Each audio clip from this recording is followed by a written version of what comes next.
Hey guys, welcome to the 34th lecture of the chapter Transport in Plants. I am Harish Kumar और इस lecture में हम बात करेंगे water movement up a plant. तो चलो ये लेक्चर शुरू करते हैं। देखिए लास्ट लेक्चर में हमने पढ़ा लॉन्ग डिस्टेंस ट्रांसपोर्ट। हमने कहा लॉन्ग डिस्टेंस ट्रांसपोर्ट होता है एक पुलिंग प्रेशर और एक पुशिंग प्रेशर लगता है। उसी के प्रिंसिपल के अकॉर्डिंग जो हमारा प्लांट है उसके अंदर लॉन्ग डिस्टेंस ट्रांसपोर्ट होता है। वाटर और मिनरल का जो लॉन्ग डिस्टेंस ट्रांसपोर्ट होता है मेनली वाटर और मिनरल का वो होता है थ्रू जाइलम। ठीक है, और जब फूड का लॉन्ग डिस्टेंस ट्रांसपोर्ट होगा तो वो होगा किससे? फ्लोएम से। हम इस लेक्चर में बात करने वाले हैं water movement up a plant की वाटर का मूवमेंट किस तरीके से प्लांट में हो रहा है। इसे हम कहते हैं एसेंट ऑफ सैप। जब हम बात करते हैं ना water movement up a plant तो हम इसके लिए एक टर्म यूज करते हैं एसेंट ऑफ सैप। सैप का मतलब होता है वाटर प्लस मिनरल्स। एक चीज मैं आपको बहुत अच्छे से बताते हुए आया हूं कि जब प्लांट रूट से वाटर को एब्जॉर्ब करता है तो उसके साथ साथ बहुत सारे मिनरल्स भी एब्जॉर्ब होते हैं। और जब उस वाटर का लॉन्ग डिस्टेंस ट्रांसपोर्ट होता है तो उस वाटर में बहुत सारे मिनरल्स भी रहते हैं, तो साथ साथ मिनरल्स का भी लॉन्ग डिस्टेंस ट्रांसपोर्ट होता है। ट्रांसलोकेशन होता है, ट्रांसलोकेशन। तो वाटर और मिनरल्स को एक साथ जब हमें बोलना होगा तो हम उसे कहते हैं सैप। सैप जब भी टर्म आए समझ जाना वाटर प्लस मिनरल्स की बात हो रही है। ठीक है, तो लॉन्ग डिस्टेंस ट्रांसपोर्ट जाइलम से वाटर के साथ साथ मिनरल्स का भी होता है और उसके लिए जो हम टर्म यूज करते हैं वो होता है ascent of SAP. Upward movement of absorbed water, जब वाटर आएगा तो मिनरल्स भी साथ ही साथ आ ही जाएगा। ठीक है, तो upward movement of absorbed water and minerals against the gravitational force up to top parts of plant is called ascent of sap.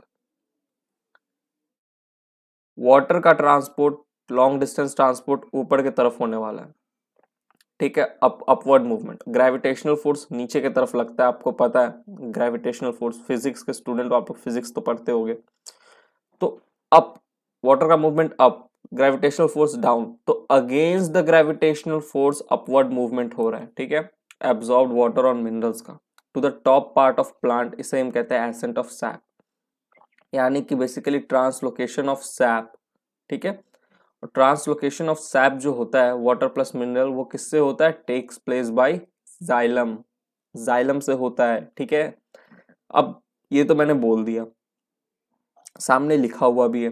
अब आप बोलोगे सर कोई एक्सपेरिमेंट है तो बताओ दिखा के प्रूफ करके कि सही में जाइलम के through he ascent of SAP चल रहा है, ट्रांसलोकेशन ऑफ सैप हो रहा है जाइलम के थ्रू। कैसे बोल सकते हो? आपको एक्सपेरिमेंट बताओ करके। तो देखो इसके लिए एक एक्सपेरिमेंट है। आपको एक ट्विग लेना है, एक टहनी लेना है। ठीक है, टहनी किसका? बल्सम प्लांट का, और उस टहनी के ऊपर एक व्हाइट फ्लावर होना जरूरी है। Place a twig bearing white flower of balsam plant in colored water eosin. आपके पास एक इयोसिन का सोल्यूशन है रेड कलर का। ठीक है, रेड कलर सोल्यूशन। इसमें आपने ये बल्सम प्लांट का एक टहनी रख दिया और इसके ऊपर इनिशियली कौन से कलर के फ्लावर थे? व्हाइट कलर के फ्लावर थे। अब कुछ घंटों बाद on examining the cut end of the twig after a few hours, कुछ घंटों बाद जब आप इस ट्विग को एग्जामिन करोगे ना, इस ट्विग को ऐसे टीएस यहाँ से काटोगे और इसका टीएस लोगे, टीएस तो कुछ ऐसा दिखेगा राउंड। ठीक है, अरे ये ट्विग है, इसको बीच से काटा और यू करके देखा तो आपको तो गोल दिखेगा, टीएस। ठीक है, तो on examining the cut end of the twig after few hours we will notice the region through which the colour water moved, कौन से रीजन से वो कलर्ड वाटर मूव हुआ है। This experiment very easily demonstrated that the path of water movement is through the xylem. Basically जब आप इसको रखोगे ना रेड कलर्ड सोल्यूशन में इस ट्विग को, तो ये जो ट्विग है ये वाटर को एब्जॉर्ब करेगा, अपवर्ड मूवमेंट होगा वाटर का।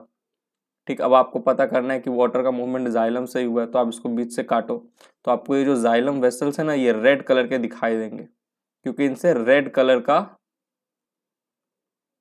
ये जो इयोसिन सोल्यूशन है वो मूव किया है और पूरे प्लांट में जाके ट्रांसपोर्ट हुआ है। समझ रहे हो ना?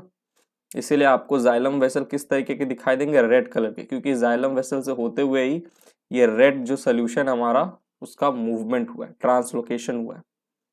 ऑलराइट, अब और अच्छे से देखोगे तो आपको पता चलेगा कि ये जो फ्लावर थे ना, जो इनिशियली वाइट थे बल्सम प्लांट के, वो भी रेड हो गए। फ्लावर चेंजेस कलर, क्योंकि फ्लावर के पास भी ये रेड कलर का जो सोल्यूशन है, इसमें जो वाटर है वो पहुंचा है जाइलम के थ्रू। ठीक, यानी कि प्लांट जो है वाटर को एब्जॉर्ब कर रहा है। ठीक है, और किससे हो रहा है, जाइलम के थ्रू हो रहा है, तो आपको रेड कलर जाइलम वेसल दिखाई देगा। आप जब लीफ को देखोगे ना, तो लीफ के वेन्स होते हैं, लीफ में वेन्स होते हैं, कौन से कलर के होते हैं, ग्रीन कलर के होते हैं, लेकिन वो रेड हो जाएंगे वेन्स। आप जब देखोगे कुछ घंटों बाद, ईओसिन रेड के सोल्यूशन में स्टिक को रखोगे, तो जो बल्सम प्लांट का जो लीफ का वेन था, जो ग्रीन होना चाहिए था, वो रेड हो जाएगा, क्योंकि वेन्स में भी क्या प्रेजेंट होता है, जाइलम एंड फ्लोएम। तो वेन्स में जो जाइलम होगा उसमें भी ये रेड कलर का जो सोल्यूशन है आपका, वो ट्रांसपोर्ट हुआ होगा, तो वहां पे भी लीफ के वेन में जाइलम है, इसीलिए लीफ का वेन भी आपको कैसा दिखाई देगा, रेड कलर दिखाई देगा।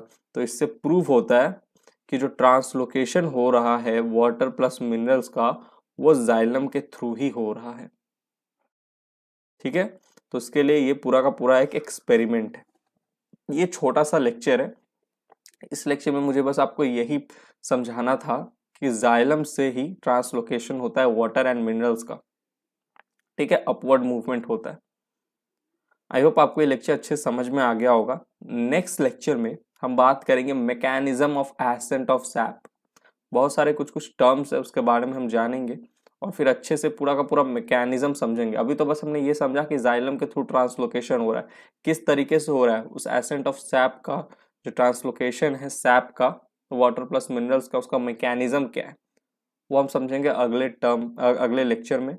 ठीक है, बहुत सारे टर्म के बारे में हम डिस्कस करेंगे, कोहेजन, एडहेशन, राइट, ये सब टर्म्स है, कुछ कुछ कोहेजन, एडहेशन और भी बहुत सारे टर्म्स है, उसके बारे में हम डिस्कस करेंगे। तो यहाँ पे ये लेक्चर अभी के लिए होता है समाप्त।